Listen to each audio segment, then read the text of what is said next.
Question, Oustaz. Dans un débat que vous avez eu avec un Wahhabi, il vous a demandé pourquoi tu ne veux pas assumer que les salafs sont supérieurs aux khalaf. Alors, euh, pourquoi je ne veux pas assumer que les salafs sont supérieurs aux khalaf? Déjà, premièrement, les salafs, en termes de degrés auprès d'Allah Azzawajal, personne ne pourra jamais être mieux qu'eux. D'accord? En termes de degrés auprès d'Allah Azzawajal, personne ne pourra à jamais être mieux qu'eux. Mais maintenant, en termes scientifiques, en termes de quantité et en termes de synthèse de science, yani la science qui est chez les khalaf, elle est supérieure à la science qui est chez les khalaf. Mais ça ne veut pas dire qu'ils sont meilleurs. D'accord?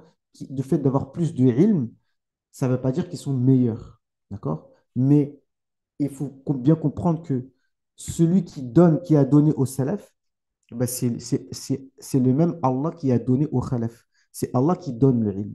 C'est pas les khalaf, c'est pas parce qu'ils viennent après que nécessairement ils vont être plus faibles, moins intelligents, moins d'ilm. Non, c'est Allah qui donne. D'accord? Et il donne le ilm et tout l'honneur et toutes les récompenses reviennent au khalaf. D'accord? Tout simplement. Donc, c'est pas une question de. Et les propos sont clairs. Les propos sont clairs et j'assume mes propos. D'accord? Les salafs, ils ont plus de ilm et la science, elle est plus. Voilà. J'ai donné les exemples et les gens, ils ont pas l'air de comprendre. Quand je te dis que rien que la science de la grammaire, pour celui qui a étudié la grammaire arabe, eh bien, il sait que c'est une science incroyable. C'est presque inhumain, en fait. La science du fiqh, usul fiqh, balara, toutes ces sciences, le tajwid, les compagnons ne connaissent pas ça. D'accord? Donc ça, c'est la baraka. Donc nous, on dit que même que les savants de cette umma sont une extension des miracles du prophète, alayhi salam. L'imam Suyuti, l'imam Daqiq al-Eid, Al-Izz ibn Salam, etc., etc., etc.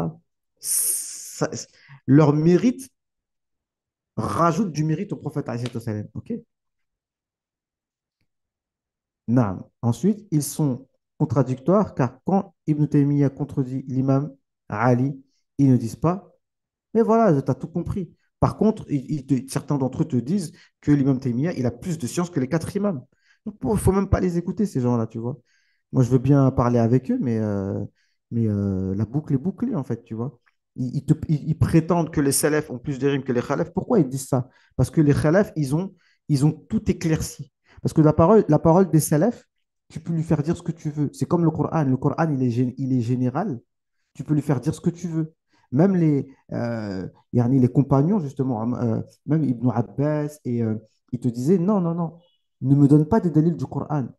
Le Coran, hammal ou wujuh. Le Coran, tu peux lui faire dire beaucoup de choses. Parle avec les hadiths. Les hadiths sont plus précis. D'accord? Et après, et ceux qui viennent après, ils parlent de manière encore plus précise. Et donc, ça dévoile tout. Tout devient précis. Mais celui qui veut t'embrouiller, il n'aime pas la précision. Donc, il va dire non, non, non, non, on reste sur les rimes des khalaf. Parce que le problème, c'est que les rimes des khalaf, de ceux qui sont venus après, ils ont tout éclairci. Les définitions sont claires parce que tu profites de la science qui était avant. Donc, automatiquement, ceux qui viennent après, la logique des choses, c'est que ce sera encore plus élaboré.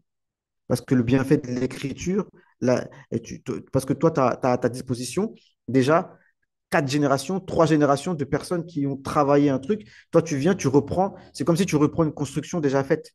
Tu comprends? C'est aussi simple que ça, en fait.